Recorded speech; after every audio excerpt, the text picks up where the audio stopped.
இன்றைக்கி செய்ய போகிறது சாக்லேட் ஊத்தாப்பம். தேவையான பொருள்: இட்லி மாவு 1 கப் எடுத்து வச்சுருக்கேன், சாக்லேட் பவுடர், நெய், முந்திரி திராட்சை, கருப்பு எள்ளு.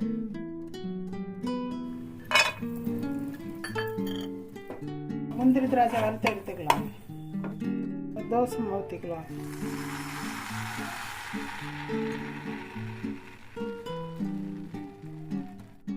இப்போ நம்ம எடுத்து இந்த சாக்லேட் பவுடரை போடுறோம்.